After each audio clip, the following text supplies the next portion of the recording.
Hey, what's going on, everybody? It's Wilhelm Scream, and welcome back to another day in Destiny 2 Shadowkeep for some more Destiny 2 news and Season of the Worthy Intel.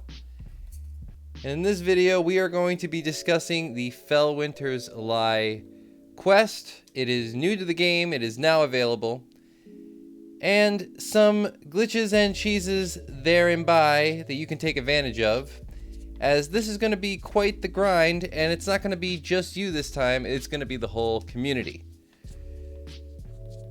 I'm going to get to all that information in just 1 second, but first, I just want to remind everybody, we are now doing a new giveaway on my YouTube channel. The next one will be at 25,000 subscribers, which is quite crazy.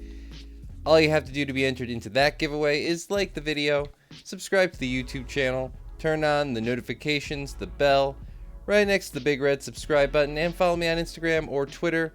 They'll be linked in the description box down below, as well as a Reddit thread that will kind of give you the whole layout of this total quest, even though we're going to be going over most of it in this video. Alright, so the FELWINTER'S Lie quest.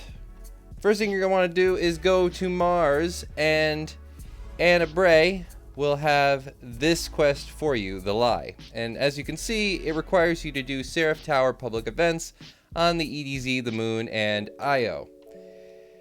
So, these will basically help the whole community progress forward to the next step, but none of us are going to be able to actually do the next step until the community has completed those 3 percentage. I don't know if it counts cumulatively or if we have to do them individually, but until we're to 100% on all those public events, it might be 100% on each, it might be 100% on one. It does seem to be that the EDZ is the one that most people are doing, and it seems to be counting 1% for all of them. So it might just be, pick your poison in that scenario. But we need to complete Seraph Tower public events because those will count more towards the percentage that we gain each one. And now the Seraph Tower public events are a little bit more difficult because we've progressed to this point in the season. And, this thing's changing. As you can see, there's big towers in the distance. And we now have to light up, I think, 2 plates at once rather than 1 plate at once. Or even in this case, I think we have to light up all 3 plates at once. So you're going to want to actually take some time and figure out the best strategy to complete these rather than just running in, even though you can do some that way, just running in and sort of slapdashing around and hoping you can get a pickup group that might complete one, or just not worry about completing them and kind of go the slower route. But there is one particular thing that you can take advantage of, and I would suggest the entire community get on this right now because it will help us all cumulatively progress. And that is to actually pick up the tractor cannon. I've talked about this in a previous video, guys. This weapon, tractor cannon, has an interesting ability when in regards to Seraph Tower public events of actually being able to move the node towards the goalpost, as I like to call it.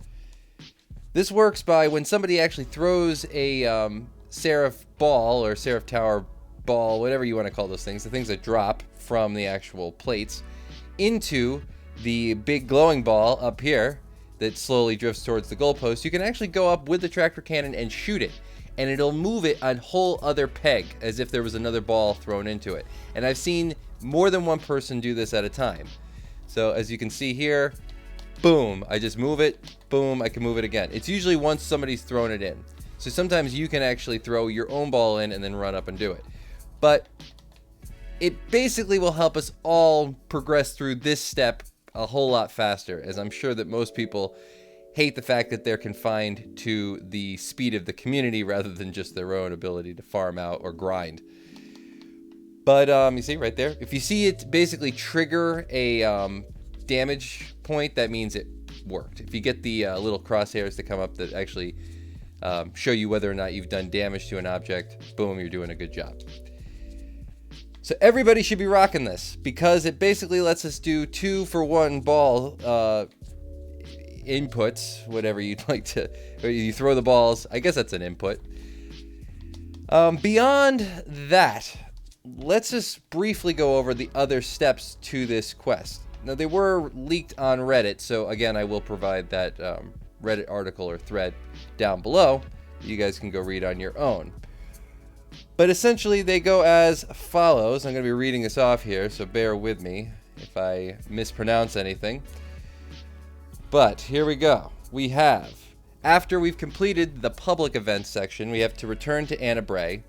Then we need to investigate the energy signature at the coordinates Rasputin has sent. So I'm assuming Rasputin will give us some movement in the information as far as what we need to do next after we talk to Anna Bray. Then we need to secure shotgun kills across the system or in the Crucible. So basically we need to farm out shotgun kills. I'm sure Crucible kills will count for slightly more. Then we need to, I guess Rasputin has been monitoring our progress and has requested our presence on the lunar Seraph bunker. So now you can probably guess where this is heading, because the very next part of this quest is to investigate one of Rasputin's closest held secrets. So if you guys didn't know, there was a big glitch about a month or so ago on the lunar bunker specifically that basically was allowing people to get below the bunker, and down there they found that there was a whole other secret room.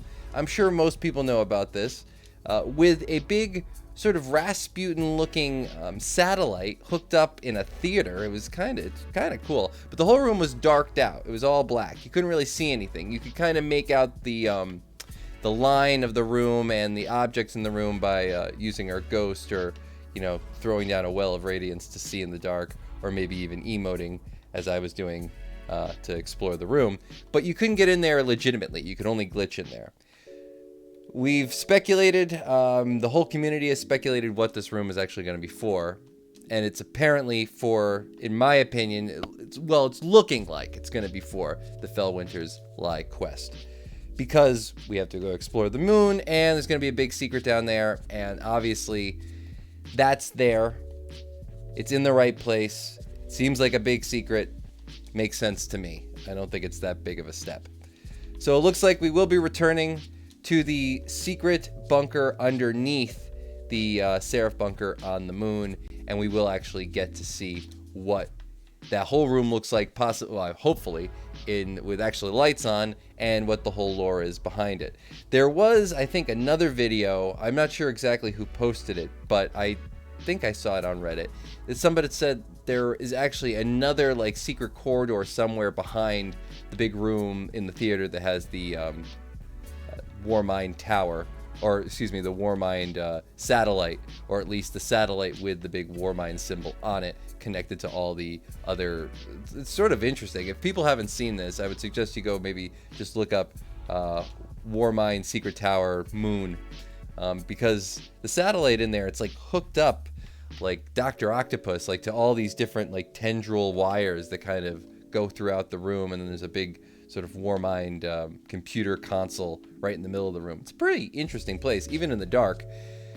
So I look forward to actually seeing that in the daytime, and very curious to see how the lore plays out, because Warmind lore has always been one of my favorite things in Destiny and Destiny 2, the whole Destiny world. I always thought that the Warminds were sort of the keepers of the keys as far as secrets to the human race, not to go too into the lore, but that's kind of always been my opinion, that they know all the where all the secrets are buried.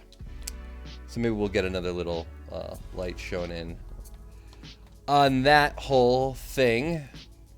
One more thing I would like to suggest is, most people, if it's not important, if it turns out that we can only have to do one specific Seraph tower to get this whole thing complete, I would suggest doing the one on the EDZ.